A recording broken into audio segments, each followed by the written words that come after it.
Coralie de me passer la parole. Donc, moi, j'ai le plaisir de vous accueillir au nom de la fédération, au nom de l'équipe des salariés de la fédération et tous ceux qui ont préparé cette deuxième session. Donc, bonjour à vous tous pour cette deuxième session qui est proposée donc par notre fédération. Fabrique, dans le cadre de cette Fabrique du lien social, édition 2021, la deuxième étape sur 5 étapes. Donc, c'est avec grand plaisir qu'on vous retrouve. L'accueil, bon, on le fait, on essaie de le garder convivial. Merci aux fidèles qui étaient là à la première session et puis bienvenue aux nouveaux pour ce second épisode. Comme on vous le rappelle à chaque fois, la Fabrique, c'est une démarche de réflexion collective avec, pour nous, basée et centrée sur la question du lien social. Alors bien sûr, au vu du contexte, on le propose à distance, mais bon, on espère garder quand même ce côté convivial et de partage. Cette année, on a retenu le thème de cette deuxième session, ça sera l'action culturelle génératrice de lien social. Mais avant de passer la parole à Coralie, qui orchestre cette matinée, je vais d'abord saluer bien sûr toute l'équipe de la Fédé, mais aussi plus généralement les administrateurs, les bénévoles, les professionnels de tous les réseaux qui nous rejoignent ce matin. Je salue d'ailleurs la Charente-Maritime, le Poitou-Charentes, là, qui sont venus en nombre ce matin. Bonjour à eux. Et puis, bien sûr, aussi allez, je fais un petit clin d'œil à notre réseau départemental, bien sûr à Hélène et puis aux autres collègues administrateurs.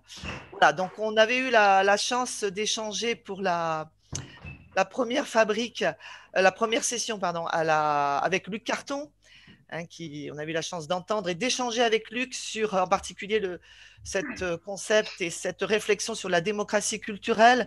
Donc voilà, donc on va continuer à échanger et j'espère à passer un bon moment ensemble.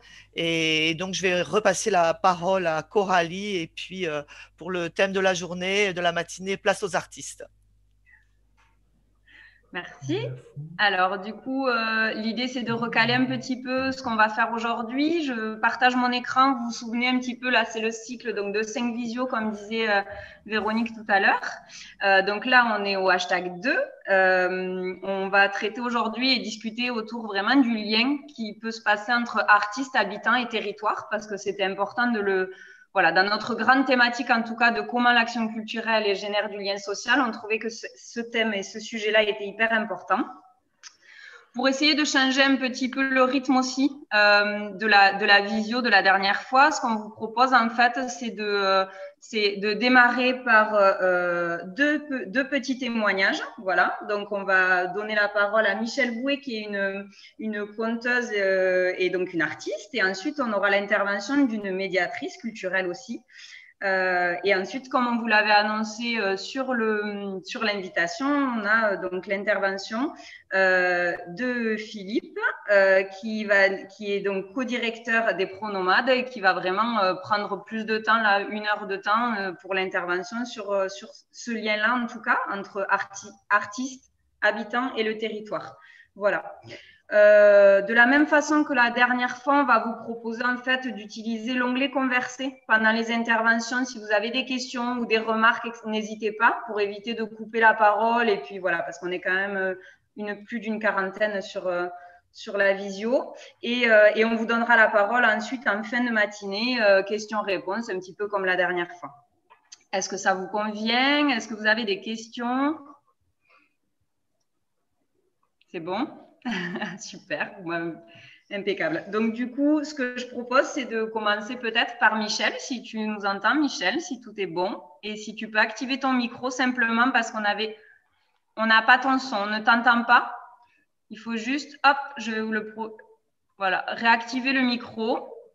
Et donc, on commence avec Michèle Bouet, du coup, qui est conteuse dans une compagnie qui s'appelle La Trace, dans la Vienne, et qui va nous raconter un peu l'histoire d'un projet qu'elle veut qu'ils ont prévu pour cet été. On va croiser les doigts pour vous, voilà. Mais aussi toute ta démarche, en tout cas, de travail, puisqu'en tant qu'artiste, tu es vraiment dans cette façon de fonctionner. Je voulais juste signaler que Michèle Bouet travaille depuis longtemps. C'est Jean-Jacques qui nous dit ça aussi, qui travaille depuis longtemps avec le réseau les associations des territoires ruraux avec les foyers ruraux. Voilà, et qu'il y a une grande expérience et un grand compagnonnage que tu as mené autour de la parole, de la collecte et tout ça. Donc voilà, je voulais, au nom du réseau aussi, remercier parce que c'est bien qu'il y ait ce type de croisement qui se fait sur les territoires. Bon, alors, vous m'entendez? Oui. Mais je vais vous dire que c'est une grande première pour moi parce que jusqu'à pile poil là maintenant, j'ai dit non à tout ce qu'il y avait par écran. Puis alors en plus, ça n'arrête pas de bouger. Maintenant, c'est moi. Je me vois moi. Donc, et je me vois en grand, si vous voulez. Donc, c'est un peu troublant comme truc. En fait, je préfère de loin raconter des histoires. Hein. Mais bon, je vais essayer. Tu peux m'enlever, Christine? C'est un sketch. Je vous remets en galerie.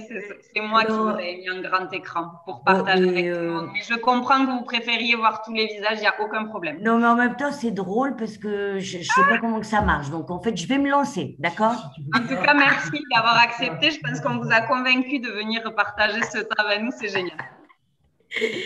Bon, et ce que vous allez faire aussi, oui, ah, vous ne me voyez pas, donc attendez. Ah, ben là, voilà, là je me vois et vous me voyez, c'est dingue. Oh là là là là, je suis plus de ce monde, hein. Heureusement. Si, tu es complètement de ce monde. On y est tous là. Vas-y. Donc, en fait, j'ai préparé une petite allocution. Donc, je ne sais pas du tout combien de temps ça fait, je n'ai aucun problème d'ego. Donc, de toute façon, quand vous dites hop, ça suffit, vous me faites un petit signe comme ça et je m'arrête. Et ça ne me pose pas de problème. Ça, c'est la première chose. La deuxième chose, je serais obligée de me déconnecter parce que je n'avais pas prévu de venir et j'ai un autre truc après, quoi. Donc, soyez remerciés de votre confiance, tous les gens des foyers ruraux, parce que moi, j'ai fait et je continue un vrai compagnonnage, notamment avec l'idée de collectage d'une parole, pas au sens ethnographique ou sociologique, je m'en fous, c'est pas ça. Mais vous voyez, moi, je crois beaucoup que nous pouvons inventer notre propre roman en dehors d'un roman national ou d'une culture un peu officielle, quoi. Et moi, je me suis rendu compte qu'en allant rencontrer les gens, souvent de fois, ce qu'on me disait était totalement éclairé par les contes. Et je me suis dit très vite, mais en fait, ce qu'on appelle l'ordinaire, quand on prend le temps de l'écouter, quand on ne dit pas que c'est moins intéressant que le reste, eh bien, on rend extraordinaire l'ordinaire et que les contes, ils nous permettent d'éclairer ça, quoi. Donc voilà, ma démarche artistique, elle s'inscrit dans ce chemin-là. Ça, c'était la première chose. Et j'ai la chance de travailler dans une vieille compagnie, comme moi. Je suis à l'origine de cette compagnie avec mon collègue de l'époque et qui l'est toujours, Jean-Louis Compagnon. Nous avons créé ce bel objet dont moi je suis et nous sommes très fiers parce qu'il correspond toujours aujourd'hui à notre rêve de l'époque. Il est même mieux parce qu'on ne savait pas que ça serait possible. Et cette compagnie, nous l'avons créée en 1989. Nous sommes maintenant 5 artistes associés, plus une chargée de diffusion. Et nous sommes en résidence accueillis par la ville de Civray. Et ça, c'est pas rien. En résidence sur un territoire, accueilli par un lieu. Ça veut dire qu'on a des droits et des devoirs. Et moi, je n'ai pas peur de ces mots droit et devoir. Droit, c'est tout ce qu'on a envie d'inventer à l'intérieur de notre territoire, à l'extérieur, il n'y a pas d'importance. Et devoir, c'est comment ensemble, sur un territoire, avec nos savoir-faire à chacun, on avance ensemble. C'est-à-dire que nous et moi, je refuse l'idée de on apporte quelque chose. Mais non, on n'apporte rien. On partage tout. Mais on a un savoir-faire qu'on revendique. Oui, vraiment, qu'on revendique. Et c'est ça, cet été, qu'on a envie d'explorer. Et c'était marrant parce que quand Coralie, elle m'a appelé, on était en pleine réunion et je lui dis, mais c'est dingue. On est en train de monter un projet qui correspond quand même avec votre thématique, quoi. À savoir que Moi, je suis la seule conteuse dans la compagnie, mais nous travaillons toutes et tous autour de la parole. Qu'est-ce que c'est que la parole? Et nous avons décidé de partir en vélo sur un mois. Et parce que nous avons aussi dans l'idée du chemin de la lenteur partageable avec tous les gens qui auront envie de nous suivre dans cette aventure. Ça, c'est la première chose. Pourquoi le vélo? Deuxième chose, nous avons décidé de travailler à la fois, d'abord c'est sur notre communauté de communes, hein. Nous avons décidé de travailler à la fois chez des habitants et sur l'espace public. Et nous sommes en train de faire une charte qui définira l'accueil. C'est-à-dire que si on participe à cette aventure, on respecte la charte que nous allons mettre ensemble, que nous allons faire ensemble. Par exemple, il n'est pas question d'inviter vos copains chez l'habitant. Ce qui est question de faire, c'est, moi, dans mon village, je sais que monsieur machin ou madame machine, il n'ose pas aller au théâtre. Mais par contre, moi, il me connaît, il n'a pas peur de moi, il a envie de... Eh bien voilà, on va mettre ça en place. Et sur les lieux publics, on a envie parce que on a envie l'idée de la, comment on va dire, toujours un peu ce qui, moi, m'interroge sur l'extraordinaire. C'est-à-dire quand j'arrive sur la place, ben, ma place, je la connais. Mais ce jour-là, en amont, on sera venu, on aura installé, je ne sais pas moi, des guirlandes, peu importe, mais ça deviendra autre chose. Par contre, tout ça, c'est possible parce qu'on a un savoir-faire artistique et qu'on aura l'exigence de ce savoir-faire. Ce n'est pas du tout prétentieux de ma part, hein, quand je parle d'une exigence artistique. C'est parce que je crois que qui qu'on soit, on a le droit de se dire « je veux partager le mieux que je sais ». Voilà. Mais tout ça, ça demande de l'argent, bien sûr. Et parce qu'il y a toujours pour moi un hiatus entre l'idée que de croire que tout ça c'est possible avec rien ou des bouts de ficelle, mais au contraire, c'est justement parce que c'est si particulier, dans des interstices, pas dans des lieux équipés, qu'il faut être exigeant, qu'il faut de l'argent. Et ça, c'est toujours extrêmement compliqué de le faire comprendre, quoi. Donc, nous, on travaille, je vous ai dit, avec la communauté de communes du Civraisien-en-Poitou, le département de la Vienne. Et là, on s'inscrit dans un projet leader, un projet européen, quoi. Et voilà, si vous avez des questions, ben moi, je peux répondre, mais j'avais envie de vous dire ça parce que je suis, pareil, c'est pas prétentieux, hein, mais je suis fière de notre travail. Et nous avons choisi de rester sur ce territoire. Ça ne nous empêche pas de partir ailleurs. Et c'est parce qu'on part ailleurs qu'on sait la beauté de notre territoire aussi, quoi. Voilà. Et je remercie Jean-Jacques, parce que Jean-Jacques, je suis tout le temps en train de faire 150 000 projets avec lui. Il y a beaucoup de monde dans le réseau qui parle de vous, Michel. Il y a Jean-Jacques, il y a Isabelle aussi qui nous avait conseillé de vous contacter de Lozère. Voilà, on a pas mal de collègues comme ça. Merci beaucoup. C'était important pour nous d'avoir la vision d'une artiste aussi. Et en fait, parce que je pense que c'est des paires de lunettes un petit peu différentes, mais qui vont toutes dans la même direction en tout cas. Et sur ce que pourra... on va dire ensuite Philippe, on trouvait que c'était intéressant en tout cas d'avoir des petites interventions comme ça. Merci beaucoup Michel et vous n'hésitez pas si vous voulez intervenir aussi après. Et excusez-moi, ça sera très incorrect de partir. Comment est-ce que je fais? Je vous fais un petit coucou comme ça, c'est parce que j'ai un truc important à faire après pas de souci, en tout cas, merci d'être venu et de vous être connecté parce que je sais qu'il a fallu vous convaincre. Au téléphone, au début, elle m'a dit non. Et puis après, on a réussi quand même à trouver quelque chose. Merci à vous. Betty, tu veux intervenir, je vois. Betty? Oh non, on ne t'entend pas. Est-ce que tu peux la poser par écrit, Betty, parce qu'on ne t'entend pas du tout. Betty, est-ce que tu peux poser ta question par écrit et on s'occupera de la reformuler? On n'entend rien, Betty. On a coupé ton micro parce qu'on ne t'entend absolument pas. Ça saccade. On va te laisser poser ta question par écrit et puis on la posera à Michel, il n'y a pas de souci. Est-ce que on va commencer, donner la parole à Auréline et puis après on revient. Hein, on fait, voilà, donc Auréline qui, elle, en tant que médiatrice, si je ne dis pas de bêtises, hein, tu me complètes aussi, qui va peut-être partager du coup une expérience sur une compagnie lilloise de chant lyrique. Donc voilà, c'était pour avoir une autre petite expérience aussi avant l'intervention de Philippe Saunier-Borel. Voilà, donc à toi Auréline, si tu peux activer ton micro et on te laisse la parole. Oui, est-ce que tout le monde m'entend? C'est bon? Très bien.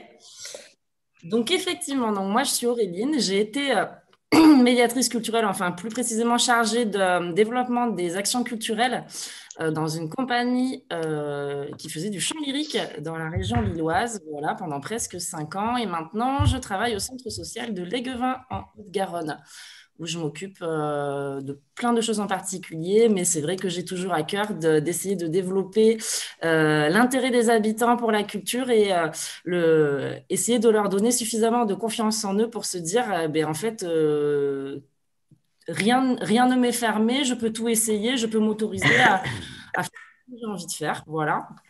Donc, dans cette compagnie, en fait, moi, je l'ai intégré à un moment où, dans le Nord-Pas-de-Calais, il y avait une volonté politique très, très forte de rapprocher les artistes des habitants.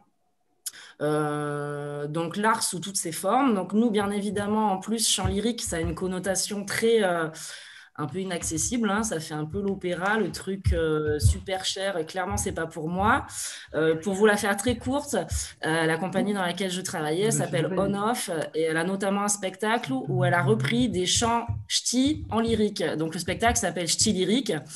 Donc, clairement, l'objectif, c'est de rendre cet art-là et ce chant un peu moins dramatique et un peu moins élitiste, on va dire, pour que tout le monde puisse s'y retrouver. Et donc, moi, quand je l'ai intégré, c'est un poste complet sur l'action culturelle qui a été créé, vraiment, on va dire, au-delà de la médiation. Mon objectif, à moi, c'était de faire se rencontrer des artistes et des habitants éloignés de l'offre culturelle. Ça fonctionnait de 2 manières, soit par réponse à des appels à projets, parce qu'à l'époque, il y en avait beaucoup, proposés par la région, le département du Nord, département du Pas-de-Calais, qui favorisaient les rencontres entre habitants isolés ou voilà, des publics spécifiques et des artistes autour d'un projet. Ou plus généralement, et on va dire de manière un peu plus simple, c'était des commandes de mairies, de communautés de communes qui venaient nous chercher, notamment quand, par exemple, les communautés de communes récupéraient la compétence culture et découvraient un petit peu tout ce monde-là en se disant, bon, mais maintenant, ça y est, il va falloir qu'on gère ça, qu'est-ce qu'on fait, qu'est-ce qu'on propose, en sachant qu'il y avait vraiment cette volonté d'aller faire se rencontrer les gens. Donc, la compagnie dans laquelle j'étais, comme beaucoup de compagnies d'ailleurs dans le Nord-Pas-de-Calais à l'époque, proposait du coup pour un spectacle une action culturelle. Voilà, il y avait toujours une déclinaison de manière à ce que ça puisse être un projet vraiment construit. Pour rebondir un peu sur ce que disait Michel, nous, dans la compagnie, on avait par exemple un projet qui s'appelle SMS, où les artistes, donc les chanteurs lyriques, allaient sur des petites mobylettes, ils le font toujours d'ailleurs, sur des petites mobylettes bleu turquoise, livrer des chansons à domicile. Voilà, on avait un petit stand où on pouvait venir chercher sur un catalogue et puis on livrait les chansons à domicile. C'était déjà une première manière de toucher un peu les habitants. Et puis moi, après, j'essayais d'aller plus loin avec eux. Pour vous donner un exemple précis, il y a une communauté de communes dans le bassin minier qui est venue nous chercher parce qu'elle venait de récupérer la compétence culture et qu'elle était un petit peu perdue. Et il nous disait que c'était un peu compliqué de mobiliser les gens parce qu'il n'y avait pas du tout cette culture d'aller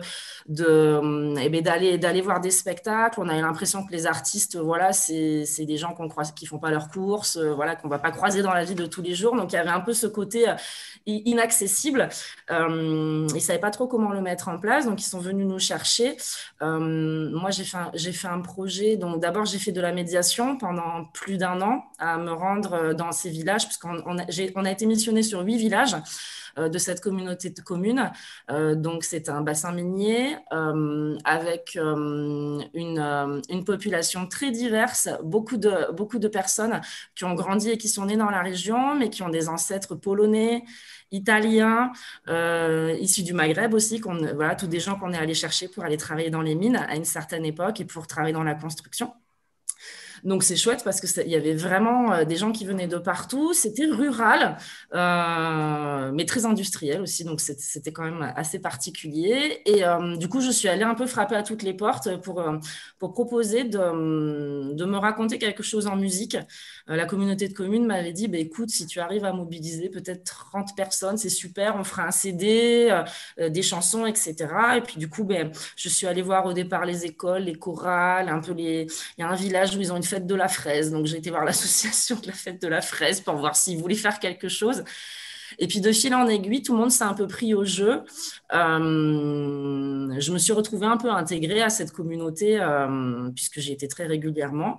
Et au final, on a fait un double CD avec quasiment 270 personnes qui ont chanté sur cette communauté de communes et qui se sont investies, qui ensuite, comme ils avaient rencontré les artistes qui venaient aussi avec moi, les artistes de la compagnie, qui les ont rencontrés, qu'on a mangé ensemble, il y a une proximité qui s'est créée, qui a fait que le jour où le spectacle a été programmé, presque tous ont dit « Ah mais oui, mais moi je viens, je vais venir vous voir jouer forcément. » Puisque voilà, on avait cassé un petit peu cette barrière et les gens se sont autorisés à venir voir ce qui se passait un peu sur la scène. Et puis l'année suivante, la même communauté de communes nous a demandé d'aller plus loin. Et donc, en parallèle du projet de chansons livrées en mobilette, moi, j'ai proposé aux habitants de faire des flash mobs, chanter et danser dans les marchés, dans les supermarchés. Enfin, on s'est vraiment beaucoup éclaté. Et à mesure qu'ils ont pris confiance en eux, ça nous a permis d'aller plus loin. Parce que voilà, en gros, c'est vraiment ça l'objectif. Au final, c'est pas vraiment, en tout cas, nous, dans nos projets, c'était l'objet final, le rendu final, c'était pas vraiment ce qui nous intéressait, même si c'est toujours chouette, c'était vraiment le chemin qu'on allait parcourir ensemble. C'était plutôt ça, les liens qu'on allait créer. J'ai travaillé avec des centres sociaux, on a travaillé dans des centres pénitentiaires, on a travaillé dans une école pour enfants sourds, on a travaillé en pleine campagne où du coup, il y avait une association qui montait une yourte pour faire venir des spectacles tous les ans. Enfin voilà, donc il y a plein de choses qui se mettaient en place. J'ai eu un peu plus de difficultés, je vous avoue, à retrouver ça quand je suis arrivée dans la région. J'avais un peu l'impression que mon poste n'existait pas trop. En tout cas, des postes dédiés complètement à l'action culturelle. Donc après, c'était il y a 5-6 ans que je suis arrivée dans la région.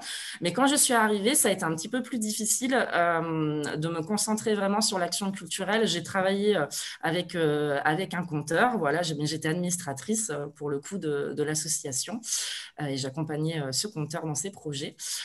Et puis maintenant, donc, je suis en centre social où du coup, j'essaie vraiment alors déjà de bien expliquer et de travailler avec mes collègues sur la différence entre la médiation, donc d'amener les gens à aller voir, et l'action culturelle, où vraiment ça va être le faire ensemble, qui pour moi nécessite un peu plus de temps et un peu plus de confiance tissée avec les personnes avec qui on a envie de monter ce projet.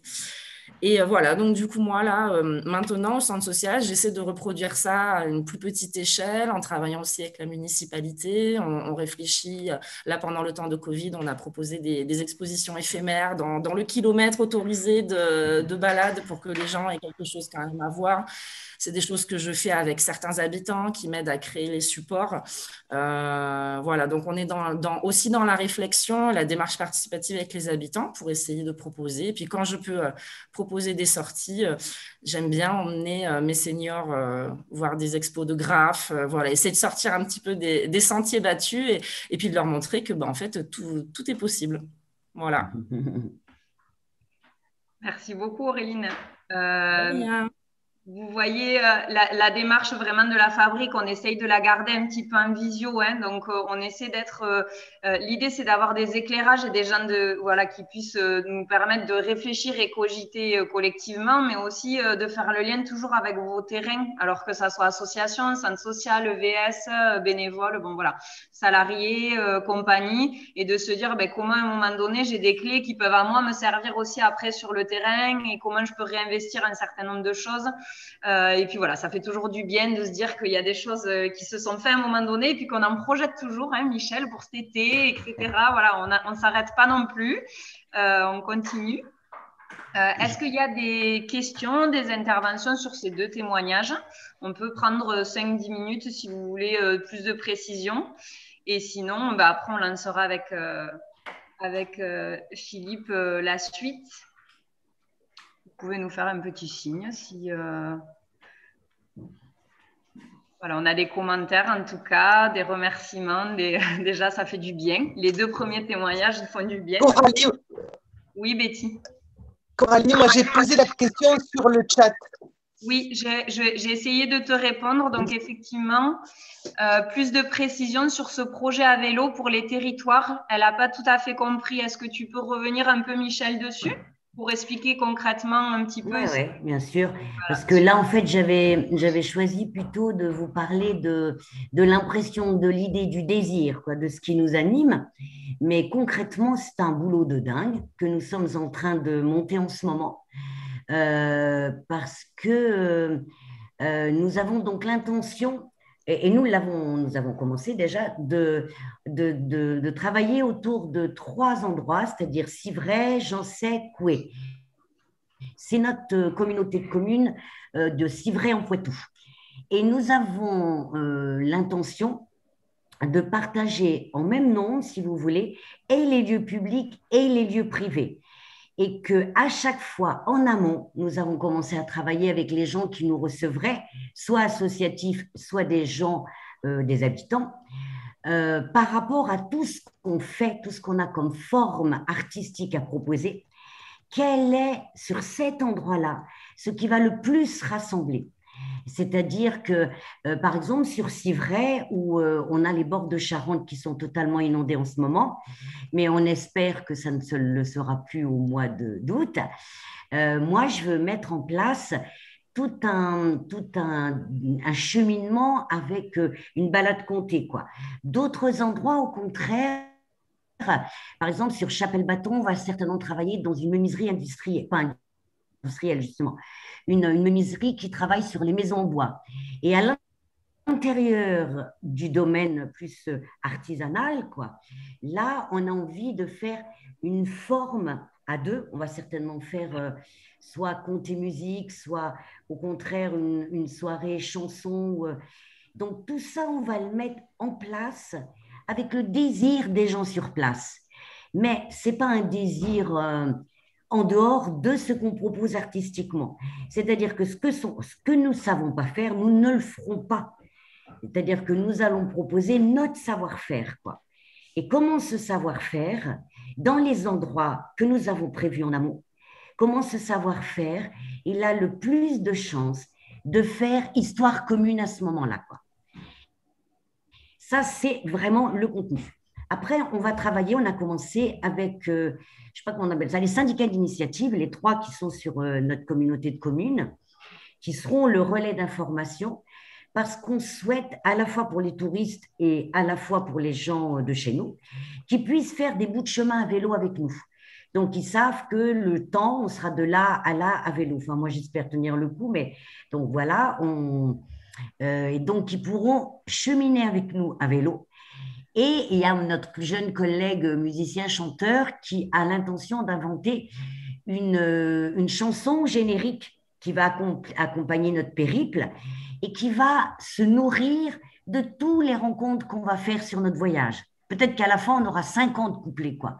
Et peut-être qu'à la fin, ce sera notre chanson simplement qu'on chantera.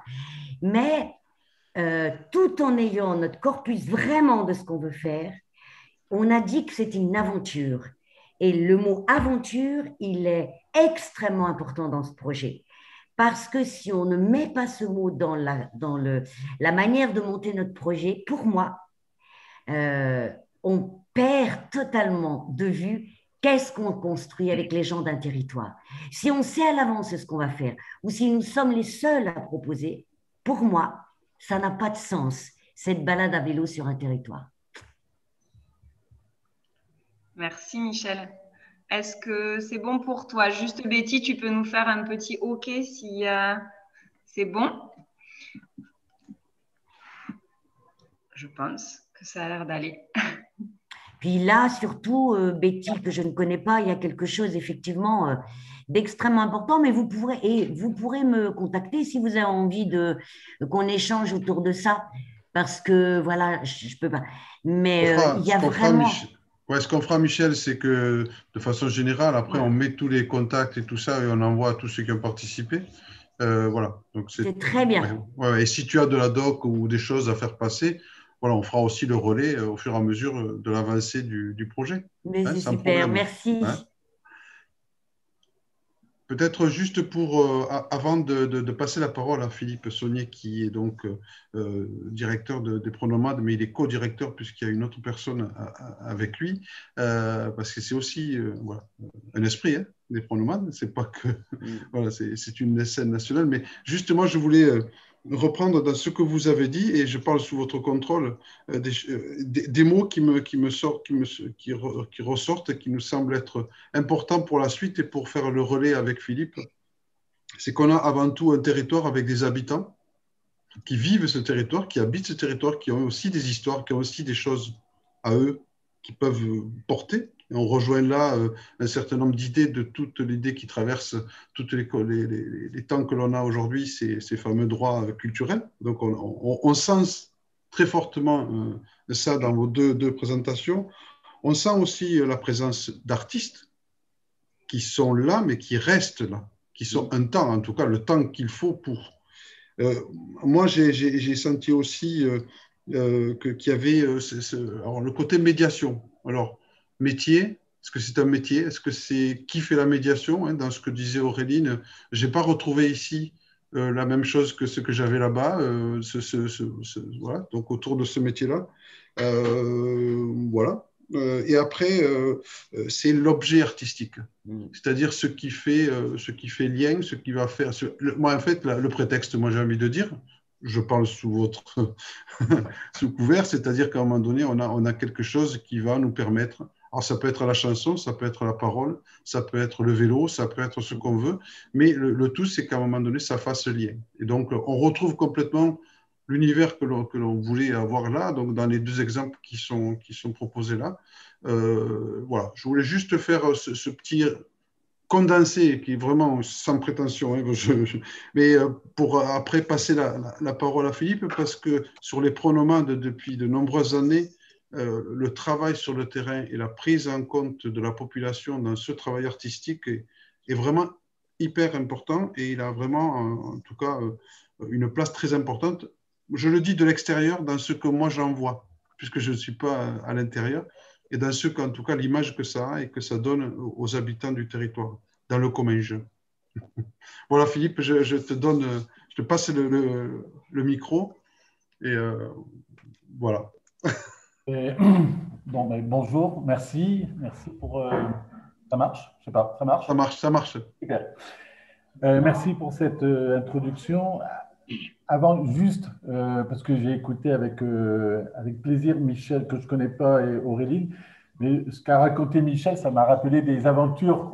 On avait mis également des compteurs à vélo, on appelait ça, avec Nicolas Bonneau et Yannick Jolin, qui ont pédalé et arpenté le Comminges en vélo, un peu dans l'esprit que Michel développait. Et puis, on a eu le plaisir d'accueillir On-Off à Carbone et à Martre, avec ses commandes. Les gens commandaient des chansons à domicile, comme on commande des pizzas. Et il y a eu de très beaux cadeaux offerts, parce qu'évidemment, les gens qui ouvraient leurs portes et qui avaient devant chez eux une mobilette et un chanteur, et puis il y avait toujours des déclarations d'amour, parce que les personnes qui commandaient les chansons aux SMS de On-Off, c'était des déclarations à chaque fois d'amour, d'histoire, et c'était de très beaux, jolis moments, des petits moments d'humanité. Et donc, oui, on a accueilli, même s'ils sont très loin, ils sont de Nord-Pas-de-Calais, mais on les avait accueillis dans le Comminges et dans le Val-d'Est.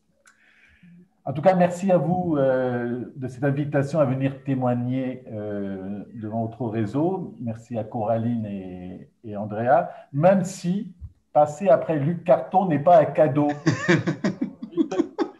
Parce que Luc Carton, que j'ai écouté, et comme chacune de ses interventions, elles sont denses, complètes, politiquement nécessaires, et du coup, passer après lui, ça met la barre très haute, et donc merci pour ce piège.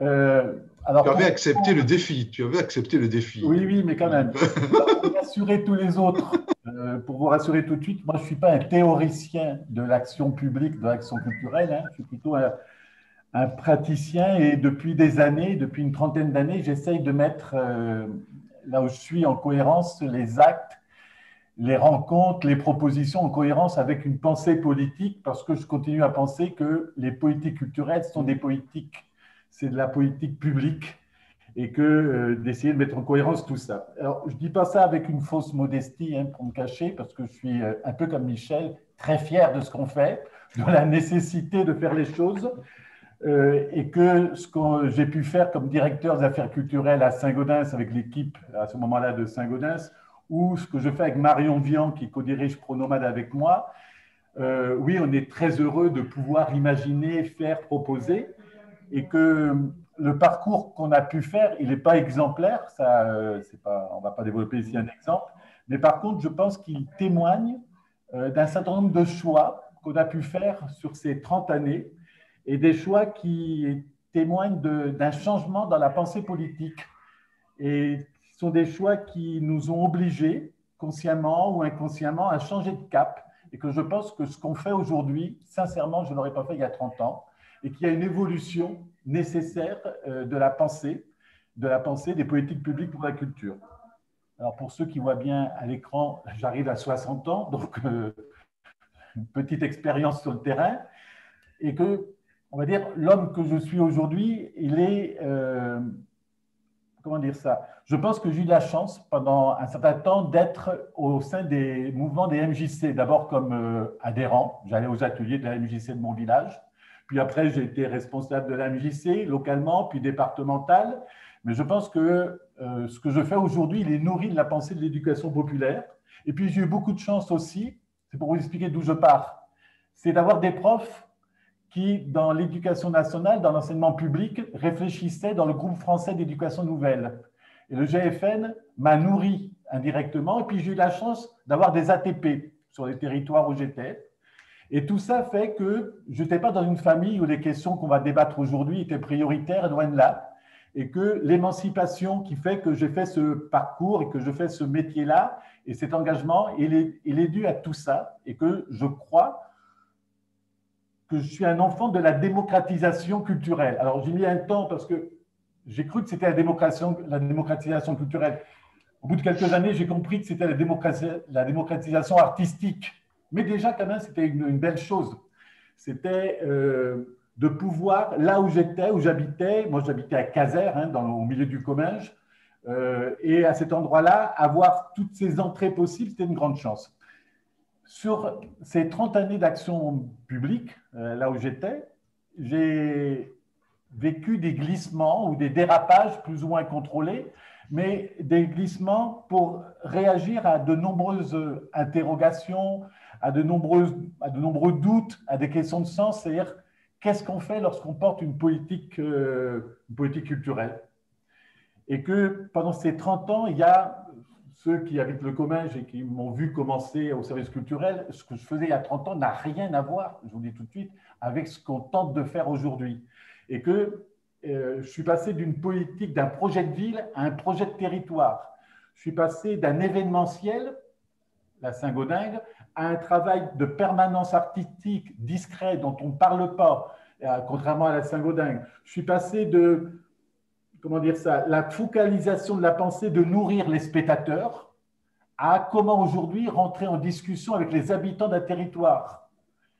Et comment je suis passé de l'obsession que j'avais de défendre l'œuvre, de centrer toute ma réflexion sur l'œuvre, l'accès aux œuvres, donner les moyens aux œuvres, pour aujourd'hui, quelle place on trouve aux personnes dans les politiques publiques.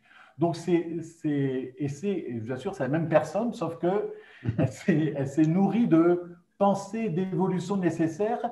Et c'est un peu pour répondre à votre invitation, c'est un peu ce parcours-là que j'aimerais partager pour arriver aujourd'hui à comment aujourd'hui il est absolument nécessaire d'affirmer la dimension sociale des politiques culturelles. Chose que je n'aurais pas dit il y a 15 ans et chose que je n'aurais même pas envisagée il y a 30 ans. Aujourd'hui, il est indispensable d'affirmer la dimension sociale des politiques culturelles. Alors, ça va, ça, comme plan? Ça va. Parce que je réfléchis, je me dis, merde, qu'est-ce que je vais raconter dans Très bien.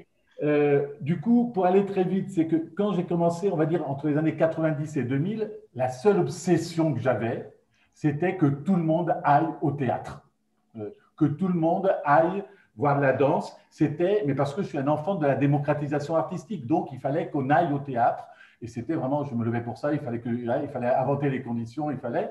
Et du coup, c'est comme ça que dans le commun, il y a eu aussi bien le Royal de Luxe que Maggie Marin, que les concerts d'Hermeto Pasquale, que, j'en sais rien, le cirque ici avec Joël de Guillerme, avec l'énergie dont je suis capable, hein, bien sûr. Comment faire que sur mon territoire, les gens qui vivent dans le Comminges, entre Luchon et Carbone, on n'aille pas à la Villette ou à Marseille, etc. Et que nous aussi, on avait droit à ça. Pour moi, on avait droit à ça. Et je me suis battu avec détermination pendant 10 ans à ça. On a fait un festival qui s'appelait la Saint-Gaudens. Je vous en parle pour vous dire les limites du truc après. On a fait un festival qui était consacré à la folie, à l'excès, au décalage. Et on demandait à des compagnies de mettre Saint-Gaudens en déséquilibre poétique pendant 3 jours. Et pendant 3 jours, il y avait une espèce de déséquilibre. Et dans cette ville de 12 000 habitants, il y avait à peu près 10 000 spectateurs. Donc, il y avait tout pour plaire. Voilà, c'était très bien. La presse nationale, on a fait la une de Libé, la France 2 venait en direct. On avait tout pour plaire, pour faire quelque chose voilà. Les hôtels étaient pleins, les mecs louaient leur appartement, super. 70% du public n'habitait pas le Comminges. Ah merde. Alors là, je me suis dit, c'est bizarre quand même, parce qu'on voyait bien qu'il y avait beaucoup de monde, on en parlait beaucoup, et j'avais demandé à la fac du Mirail de faire avec des étudiants une analyse du public. Et le jour où j'ai compris que la plupart des gens n'habitaient pas le Comminges, et qui venaient sur notre territoire ils venaient passer un joli week-end chic et choc dans un très beau pays. Ils n'arrêtaient pas de dire que c'était très beau. Sauf que nous, ce n'est pas très beau, c'est là où on vit. C'est pas, voilà. Et surtout, on y reste parce que c'est beau, mais ce n'est pas un paysage, c'est un cadre de vie, on y vit. Et là, il y a eu des premières questions dans cette première dizaine d'années. À la fin des années 2000, je me suis dit, en fait, pour qui on travaille véritablement? Est-ce que quand on mène une politique publique, est-ce qu'on mène une politique pour des festivaliers qui vont venir réserver leur week-end là où on habite? Est-ce qu'on travaille pour des festivaliers ou on travaille pour les habitants d'un territoire?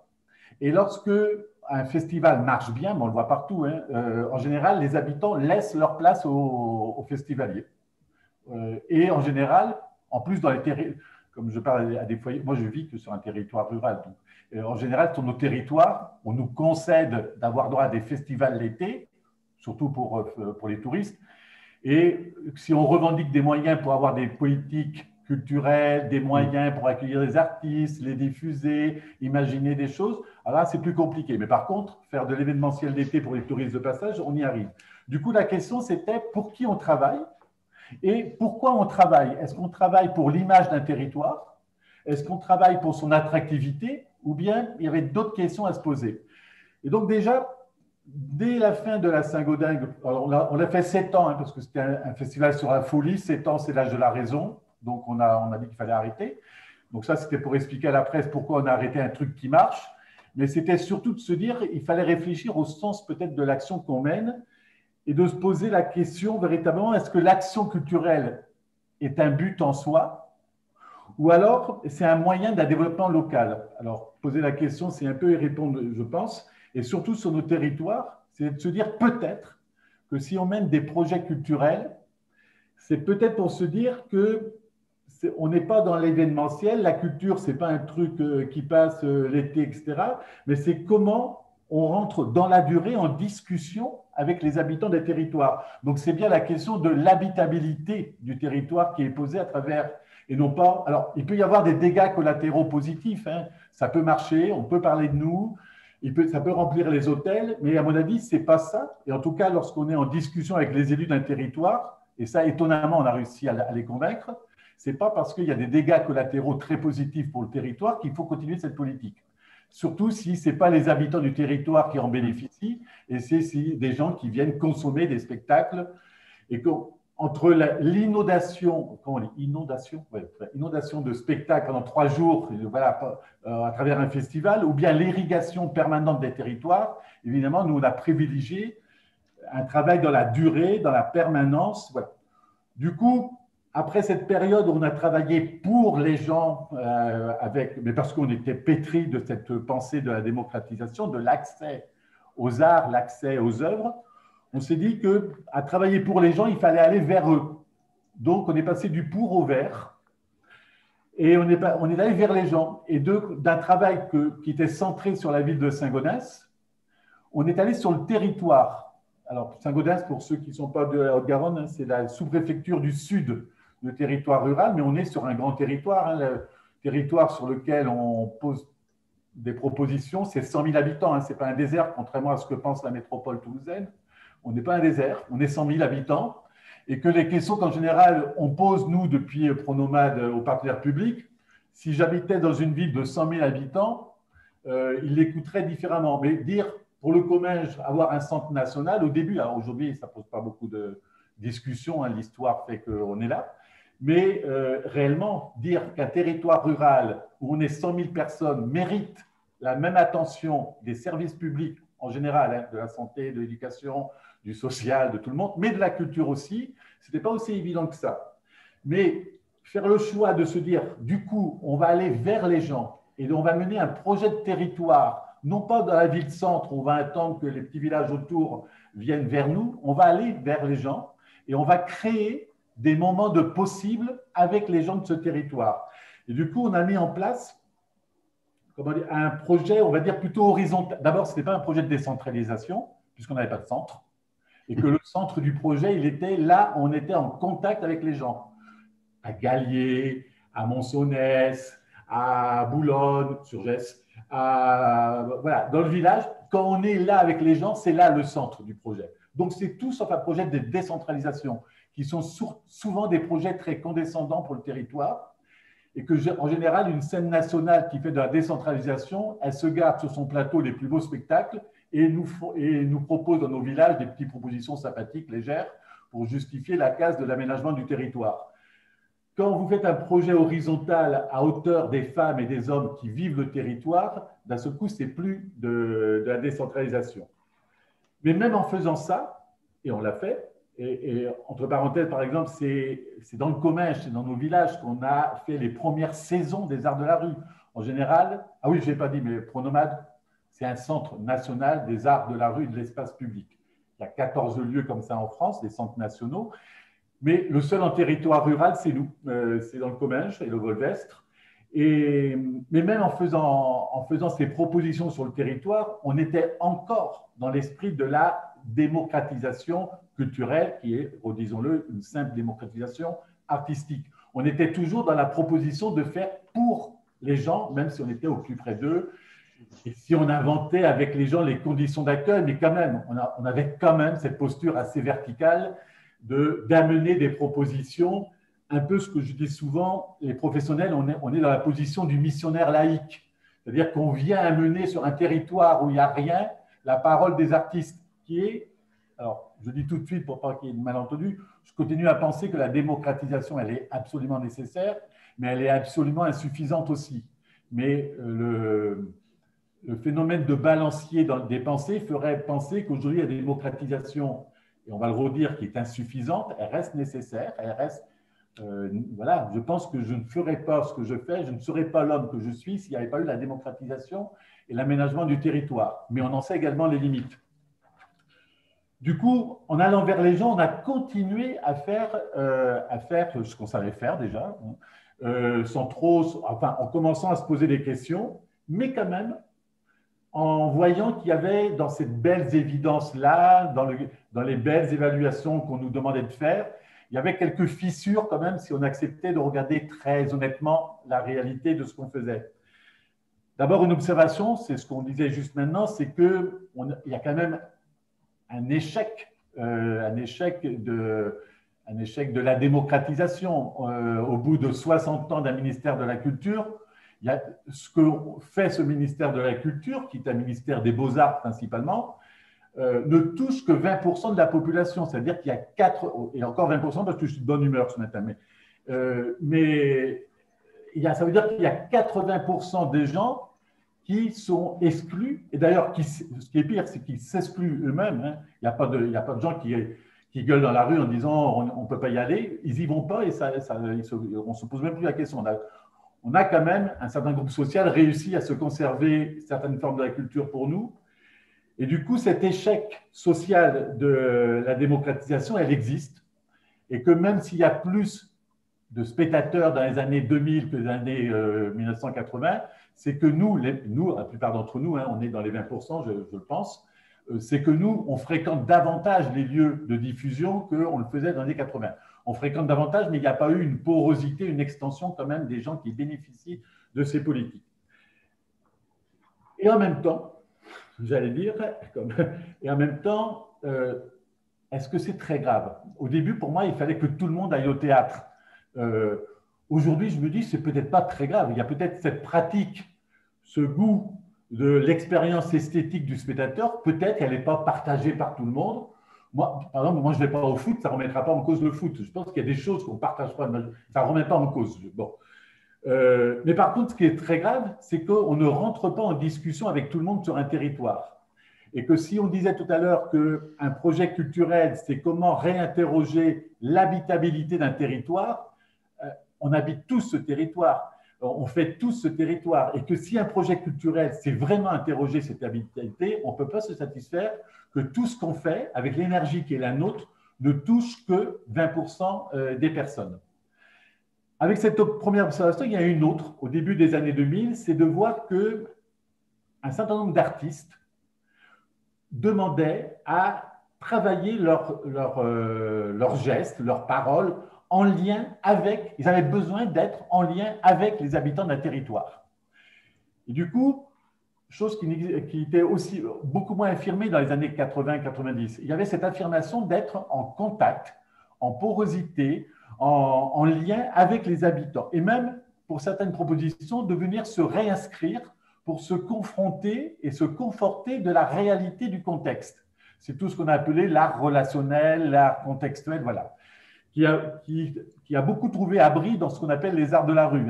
Ce que le Pronomède accueille dans les arts de la rue, moi je déteste le théâtre en plein air. Les arts de la rue, ce n'est pas du théâtre aéré comme il y a des centres aérés. C'est toutes ces propositions où les artistes, justement, sont dans une relation singulière à l'œuvre, à la mise à proximité, à la mise à distance, donc tout cet art relationnel, contextuel, etc. Et dans ce secteur, il y a eu donc de plus en plus de demandes de gens, d'artistes, pour développer leur écriture, de venir travailler avec les gens. Et donc, il y a eu ce glissement du travailler pour les gens, travailler vers les gens, à cette dimension de travailler avec les habitants d'un territoire. Donc, ça, on a trouvé une espèce encore un nouveau glissement dans l'action qu'on pouvait mener avec les équipes dans lesquelles j'étais, travailler avec les gens, même si on a quand même vu dans ces premiers projets dits participatifs, implicatifs, etc., une certaine instrumentalisation des habitants, hein, parce que quand même, dans ces années-là, beaucoup d'artistes venaient travailler leurs propositions à eux. Ils venaient nourrir leur écriture, mais c'était quand même une démarche très centrée sur l'acte artistique. On était encore sur comment dire ça, on continuait à centrer les politiques publiques autour de l'œuvre. Et là, il se trouve que ces artistes, pour leur œuvre, leur acte, étaient en discussion, mais venaient se nourrir de la réalité, mais c'était quand même encore autour de l'œuvre. Mais il y avait là un début d'autre chose que ce qu'on savait faire, qu'on faisait depuis des années avec beaucoup de passion, mais on commençait à avoir conscience de cette nécessité d'une nouvelle étape de travailler avec les gens dans une autre et de commencer à se mettre en discussion avec les habitants des territoires. Et c'est ce travail avec qui nous a beaucoup ouvert sur un rapport très différent au territoire. Même s'il faut continuer, je le dis parce que après on oublie, il faut continuer un travail de diffusion, il faut continuer la démocratisation, mais on ne peut pas se satisfaire de cette réalité. Et donc, travailler avec les gens, c'est se dire pourquoi on n'arrive pas à rentrer en discussion avec les autres, avec ce que j'appelle les gens qui s'excluent eux-mêmes de nos propositions, même si on essaie d'être généreux, même si on essaie de ne pas être langue de bois, même si on essaie, voilà, on fait tout ce qu'on peut, on voit bien qu'on parle toujours aux mêmes personnes.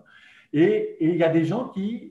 alors quand je parle des gens qui s'excluent, ce n'est pas les publics empêchés, là où on case la colonne à la DRAC, public à l'hôpital, public à la prison, public à la plage, public je ne sais pas quoi. C'est mon voisin. Mon voisin, il n'a rien, il n'a pas d'handicap, il n'est pas en prison, mais pourtant mon voisin ne viendra jamais à Pronomate, ne viendra jamais à un concert, ne viendra jamais dans un centre d'art, et ça ne lui pose pas de problème plus que ça. Voilà, il sait que ce n'est pas pour lui, et ça ne le remet pas en colère pour autant. Bon. Et comment on peut rentrer en discussion avec mon voisin, avec les autres, et comment dire ça? Comment, à côté de toute l'énergie qu'on peut mettre pour continuer à mettre en œuvre toutes ces expériences qu'on sait faire, c'est-à-dire, il y a des gens qui prennent un réel plaisir dans l'expérience esthétique du spectateur. Évidemment qu'il faut continuer ça. Il y a des gens qui prennent plaisir à l'expérience artistique de l'amateur. Évidemment qu'il faut le continuer. C'est tout ce qu'on sait faire depuis des années. Mais je pense qu'il y a d'autres expériences qu'on doit mettre en œuvre avec des artistes. C'est l'expérience civique des habitants. Comment, ensemble, on fait territoire ensemble. Et accepter l'idée à côté de tout ce qu'on sait faire, qu'on appelle le droit à la culture, qui est en fait le droit à l'œuvre, le droit à l'art, comment on arrive à glisser à une autre pensée qui n'est pas le droit à, mais le droit culturel des personnes. Et le droit culturel des personnes, on peut le faire. Alors, il se trouve que moi, je sais travailler qu'avec les artistes. Mais je pense qu'il y a d'autres personnes qui mettent déjà en œuvre ces droits culturels. Nous, on va le faire dans l'action avec des artistes. Mais se dire, accepter l'idée de provoquer avec des artistes cette expérience civique de faire territoire ensemble, je pense, et donc remettre dans nos préoccupations les personnes, mon voisin en question. J'aime bien mon voisin, mais il ne vient jamais voir ce qu'on fait. Donc, c'est comment aller vers lui et comment, avec des artistes, on peut le rencontrer, on peut partager, on peut faire, et donc remettre, enfin, pas remettre parce qu'on l'a rarement fait, c'est mettre la personne au centre de nos préoccupations. Voilà un nouveau déplacement qui est utile pour les lieux comme les nôtres, pour les lieux qui sont censés mettre en œuvre une politique publique. Et c'est là que je dis que c'est affirmer une dimension sociale d'un projet culturel.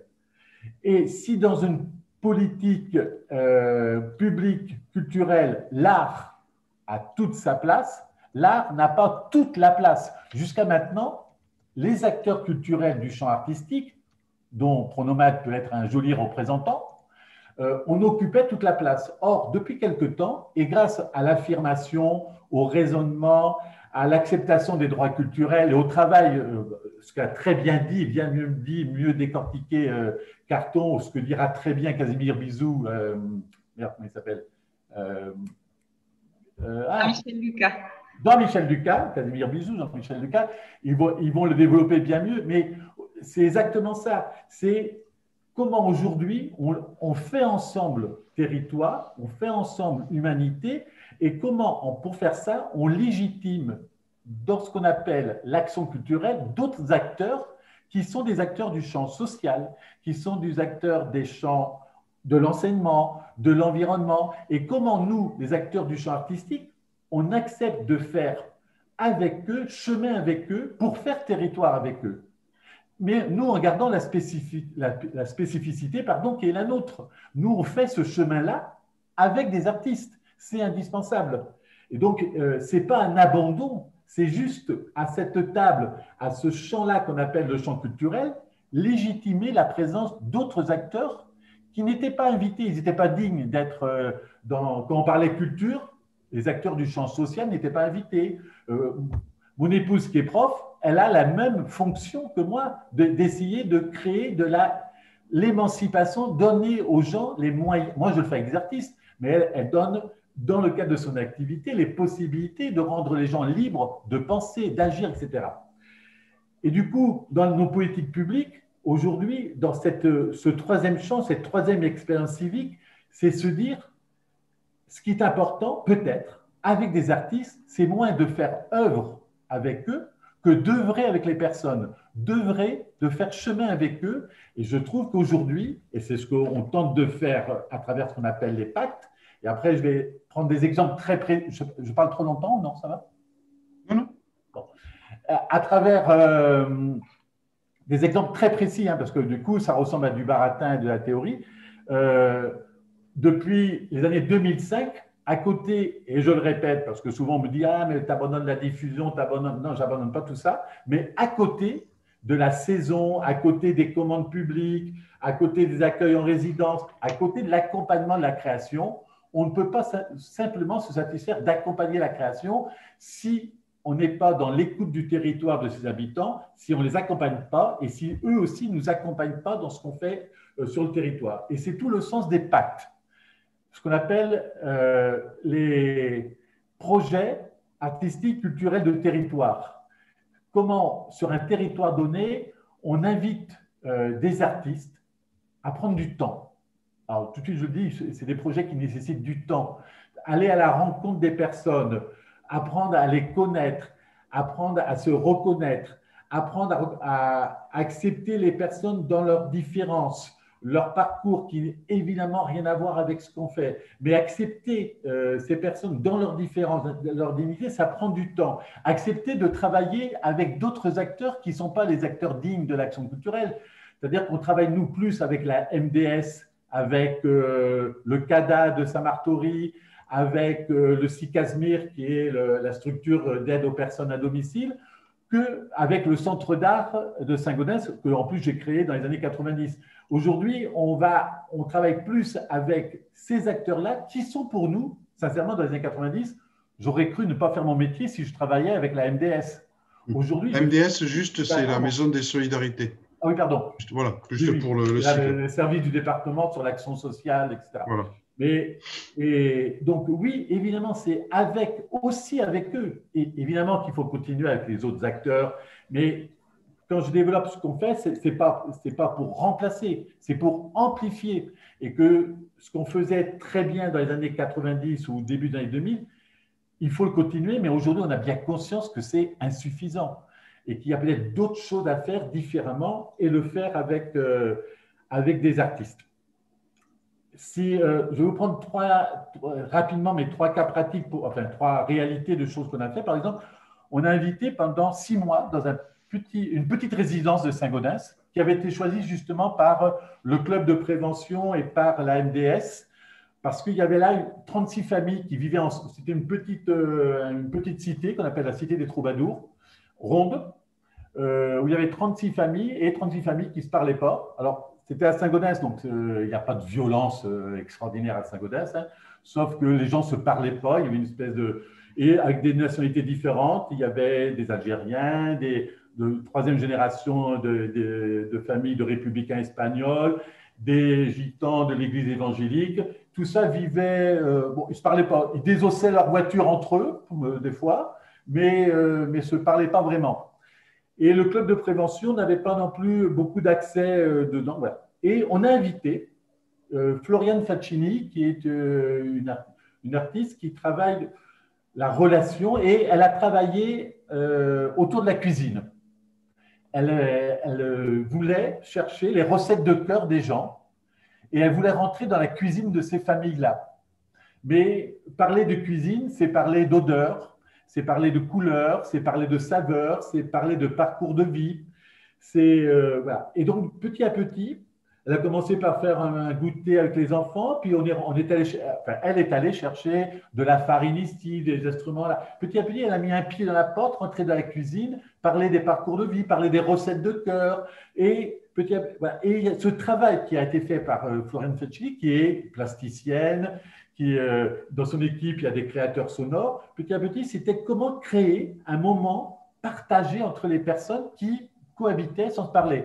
Des gens qui vivaient à 2 étages sans savoir que les 2 familles venaient d'Oran, d'Algérie, alors que d'un quartier séparé d'Oran, mais ils ont habité la même ville, leur famille avait et ils ne s'étaient jamais parlé, par exemple. Et la proposition qui a été faite, ça a été simplement d'organiser un repas partagé. Alors, certains vont me dire, il ne faut pas d'avoir besoin d'un centre national pour organiser un repas de quartier. Et peut-être que si, peut-être que, pas le centre national, mais avoir les moyens, comme disait Michel, oui, il faut des moyens pour que les artistes puissent passer 6 mois, puissent rester, prendre du temps. Et ça a fini par une proposition. Cette résidence était en rond et au milieu, c'était de la terre battue, hein, parce que personne ne l'entretient. En général, c'était plutôt, ça ressemblait plutôt à une déchetterie qu'à un jardin pour les enfants. On a travaillé avec la ville. Du coup, la ville s'est rendue compte que peut-être qu'elle n'y allait pas souvent, que ce jardin n'était pas trop bien entretenu. Donc, on l'a fait nettoyer, on a organisé. Et elle a, avec ses équipes, avec son équipe artistique, fait des grandes photos sur bâche, a fait des créations sonores, des enregistrements de recettes de cuisine, de parcours de vie. Et cette soirée-là, les 36 familles ont été invitées. Alors, ce n'est pas un rendez-vous sur lequel on invite le public de Pronomade. Et volontairement, pour montrer qu'on arrive à mener 2 choses en même temps, le public qui aime tant Pronomade et les spectacles de Pronomade, le même jour, à l'Estelle de Saint-Martory, donc à 20 km, il y avait Cirque ici et Joanne Le Guillerme qui faisait son très beau spectacle. Donc, les gens qui aiment le spectacle sont allés voir des spectacles.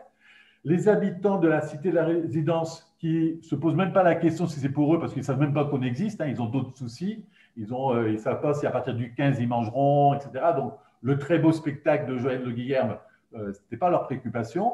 Par contre, finir ensemble et sur les 36 familles, il n'y a que 13 familles qui sont descendues, mais 13 familles qui ne se parlaient pas. Donc, ça ne crée pas, hein, on n'est pas des magiciens, ça ne crée pas d'un seul coup. Mais à ce moment-là, les 13 familles se sont retrouvées, ont partagé la cuisine de pays différents, de goûts, les enfants étaient dehors.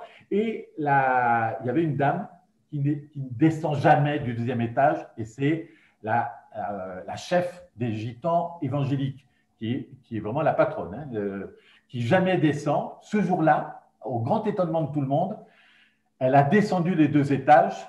En même temps, physiquement, il lui faut du temps, hein, parce qu'elle est très, très grande et très grosse. Mais elle a pris le temps qu'il fallait, mais symboliquement, et ça disait beaucoup de choses pour les gens, elle acceptait de faire moment partagé avec les autres. Et ça, les éducateurs du club de prévention, la MDS, en étaient étonnés, mais justement parce que Floriane n'est pas venue leur amener une prestation sociale, leur montrer ce qu'ils n'avaient pas. Elle est partie de ce qu'ils étaient eux, dans leur différence, dans leur dignité, la manière dont ils ont fait ce moment partagé, et chacun a mené un petit truc de cette écriture de cette soirée. Impact, pour nous, ça peut être ça, c'est donner du temps pour que les artistes qui ont cette capacité à décrypter le monde, chose qu'un éducateur de rue, lui, fera autre chose, qu'une assistante sociale fera autre chose, un prof fera autre chose. Pour moi, les artistes, ils ont cette capacité à regarder le monde, à le décrypter différemment, à nous savoir faire ce petit pas de côté, et que Floriane, la manière dont elle rentre chez les gens, la manière dont elle leur pose des questions, la manière dont elle partage son parcours, elle parle italien, espagnol, catalan, etc. Comment elle rentre, comment elle a cette empathie, cette capacité à écouter et à reconnaître les gens dans leurs différences. Et du coup, les gens sont là parce que pour une fois, ils participent, on ne fait pas que les aider, ils prennent part à la discussion. Et c'est peut-être ça un projet culturel, comment inviter les gens à rentrer en discussion. Un autre projet un peu plus lourd, parce que du coup, on s'est dit qu'il fallait prendre du temps, on a invité le collectif Random, qui est un collectif du Gers, à venir faire dans un quartier de Saint-Gaudens, une présence. Mais alors là, on n'a pas du tout annoncé que c'était Pronomade. Ils sont arrivés et ils ont raconté une fiction. Ils sont présentés comme étant un cabinet d'études. Et ce qui était vrai, ils étaient mandatés par la ville, la Comcom, le département, la région, l'État, etc., par tout le monde. Ce qui était vrai, hein, c'était dans le cadre de la politique de la ville, mais ils n'ont pas dit politique de la ville. Ils ont dit poétique de la ville. Dans le cadre de la poétique de la ville, ils sont venus travailler pour créer une ligne. Et ils ont créé le bureau de la ligne. Ça ne voulait rien dire pour tout le monde.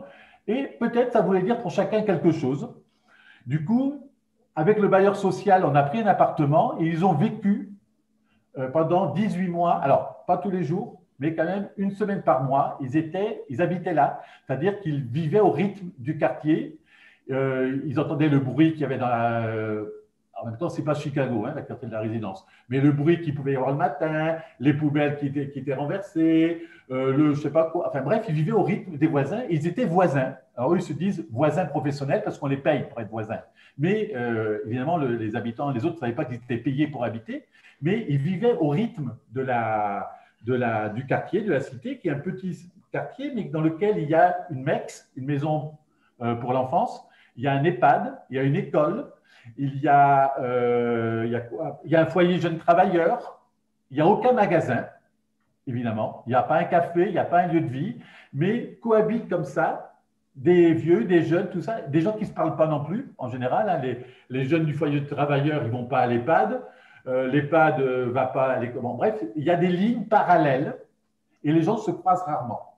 Et le collectif Random a créé ce bureau de la ligne.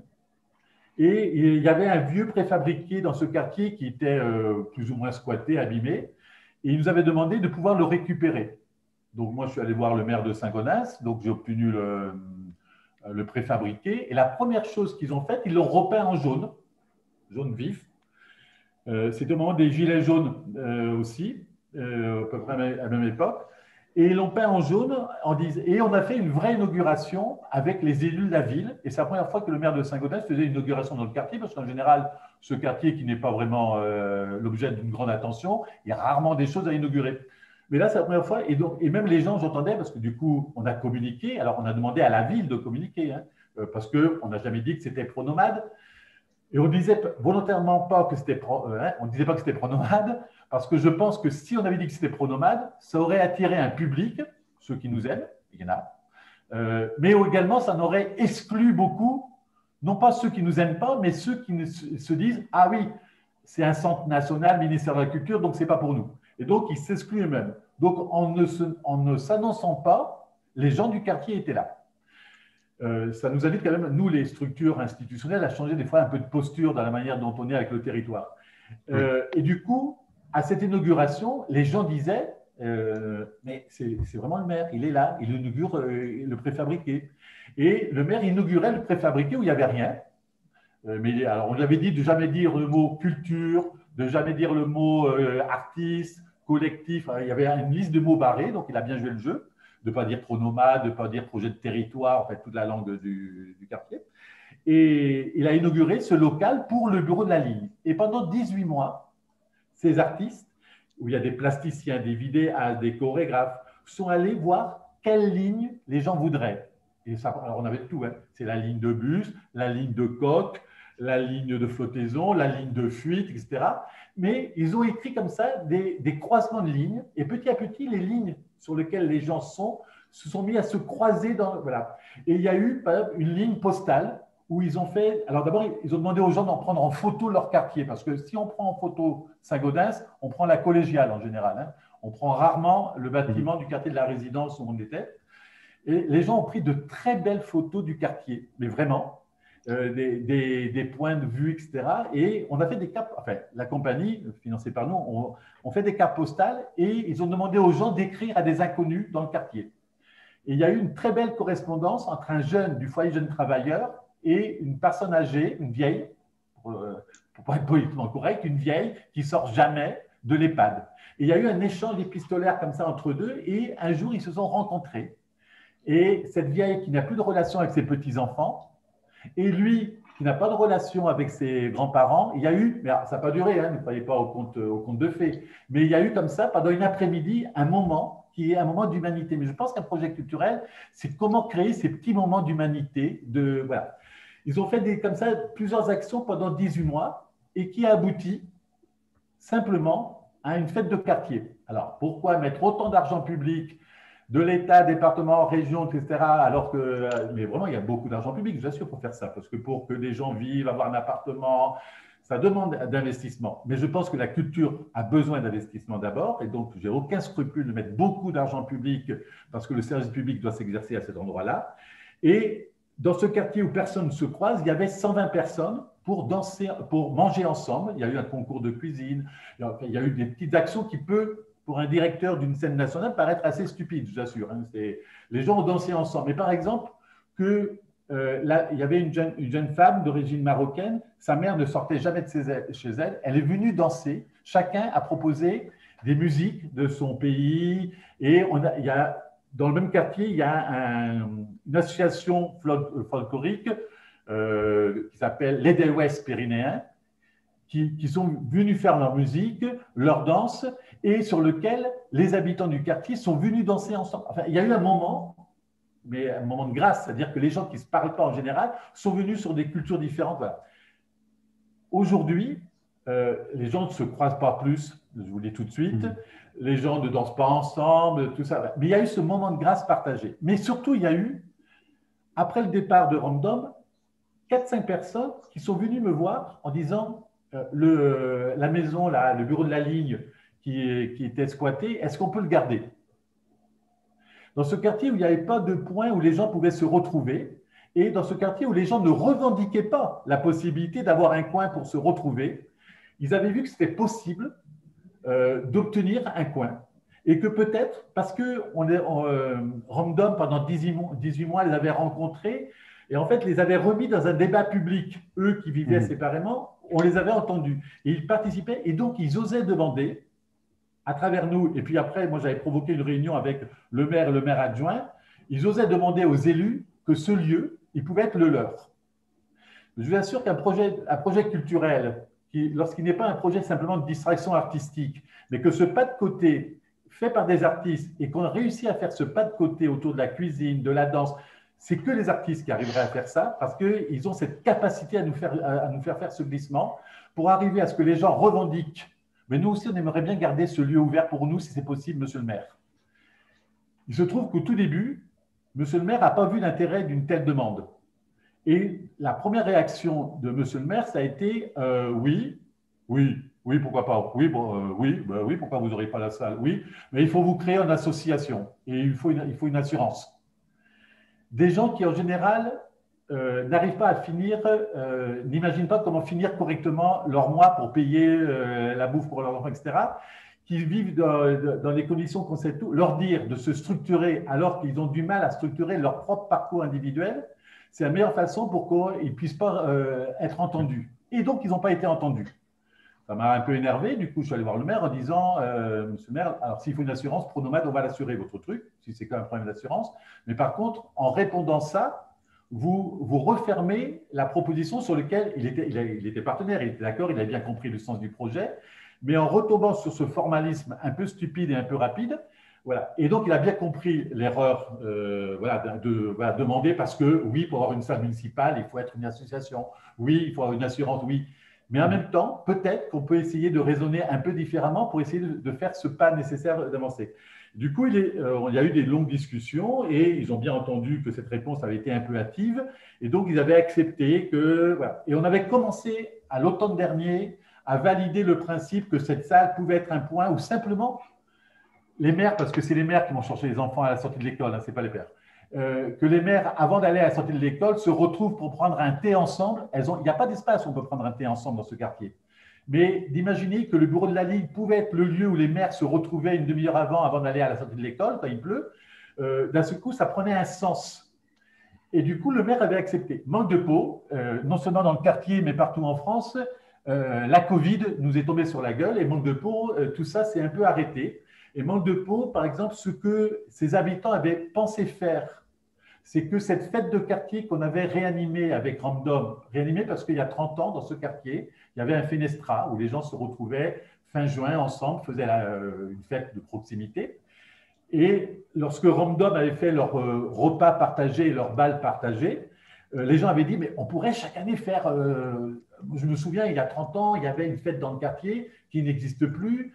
Et tout ça, cette énergie-là, parce que ça avait provoqué au bout de 18 mois une énergie positive, ben cette énergie est retombée et là, je suis prêt à parier n'importe quoi qu'elle ne va pas se redresser tout de suite. Mais on n'était pas loin d'un résultat de quelque chose qui n'avait pas été perçu tout de suite par les élus, qui a été entendu, sur lequel il y avait une démarche, et que ces projets, j'espère que je ne suis pas trop long, ça va ? Non, on se renseigne, on est sur jusqu'à moins le quart. Donc, je ne sais pas quelle heure il est, mais… il est 26. Et alors, tout ça pour dire que, et volontairement, hein, j'ai fait ce parcours qui peut être ennuyeux ou trop long, je ne sais pas, mais partir de ce qu'on faisait avec détermination il y a 30 ans, de faire des très beaux spectacles. Et je vous assure, c'était quand même super chouette de voir Maggie Marin, le Royal de Luxe et Herméto Pasquale à Saint-Gaudens, hein, je vous assure. Et qu'il faut continuer à le faire. Et je faisais que ça, et je pensais faire mon métier. Et qu'aujourd'hui, on continue à imaginer quels sont les artistes qui font le spectacle vivant d'aujourd'hui, mais qu'à côté, je passe beaucoup, quand je dis je, c'est toute l'équipe de Pronomade, hein, Marion Vian, tout le monde, on passe beaucoup de temps à convaincre que ce préfabriqué est indispensable et que ça aussi c'est un projet culturel et que je n'ai pas perdu mon âme et que également avec les autres, obtenir ce préfabriqué pour aller prendre le thé avant la sortie de l'école, c'est également un projet culturel. Voilà, je ne sais pas quoi dire. Je sais pas. Non, mais, voilà, non, mais peut... J'aurais de mes notes si j'oubliais un truc, mais ouais, j'ai oublié des trucs. Bon, mais voilà. Tout ça pour dire, comme ça je vais arrêter de parler. Non, mais tout ça pour dire que je pense qu'aujourd'hui, je pense que c'est ça un projet culturel et que les artistes nous invitent à le faire comme ça. C'est-à-dire que aujourd'hui, dans les projets du Centre national, non seulement on continuera à accompagner les artistes, les moyens de production, faire une belle saison, tout ça est indispensable, mais je pense que la mission d'un projet culturel, et c'est ça que les droits culturels nous invitent à faire, c'est d'imaginer comment réduire les inégalités, qui d'abord a été les inégalités d'accès aux œuvres, et en même temps, cette inégalité, on n'a pas vraiment réussi à la combler, hein, on est tous d'accord, mais cette inégalité d'accès aux œuvres, il faut continuer à imaginer, combattre, inventer des jeux, des protocoles. Moi, je dis que Pronomade, c'est en même temps de la complicité et de la complexité. Parce qu'on est sur le champ artistique, ça doit être complexe. On n'est pas là pour animer, on ne fait pas de l'animation. Donc, l'art, c'est complexe, ou alors on est dans l'animation. Donc, on doit être dans la complexité, mais on doit être dans la complicité. Et on doit inventer des rapports différents aux gens, des rapports au territoire. Complicité, complexité. Ça, pour réduire l'inégalité d'accès aux œuvres. Mais l'autre inégalité, qui est encore plus grande, et ce à quoi les droits culturels nous invitent à penser et à repenser notre positionnement, c'est l'inégalité de reconnaissance des autres et d'inviter à reconnaître l'autre dans ce qu'il est et non pas dans ce qu'il n'aurait pas et que nous, les sachants, on aurait et qu'on leur amènerait, n'est pas suffisant. Et donc, cette inégalité de reconnaissance et d'aller vers l'autre pour ce qu'il est et non pas pour ce qu'il n'aurait pas, et d'imaginer comment ensemble on fait territoire, je pense que c'est toute la mission d'un projet culturel. C'est exactement ce que je n'avais pas compris au début de ma carrière et c'est exactement ce que j'aimerais faire aujourd'hui. Philippe, merci beaucoup. On te laisse boire un coup parce que là… Bravo, non, mais merci. Super. Ouais, vas-y, Coralie. Ce que je vous propose, en fait, j'ai relevé un petit peu. Alors, c'est pas toujours des questions, c'est des remarques, des interventions, voilà. Donc, j'ai noté un petit peu. Et ce que je vous propose, alors on va laisser Philippe souffler un peu et puis du coup donner la parole à tour de rôle si vous le souhaitez. Je vous propose. J'ai noté pas mal de. Donc, il y avait Patricia qui avait fait des remarques et des commentaires aussi sur le constat d'un festival sur Arles qui était un peu comme le Saint-Gaudens, d'après ce que j'ai compris. À un moment donné, sur la posture des compagnies aussi et comment faire pour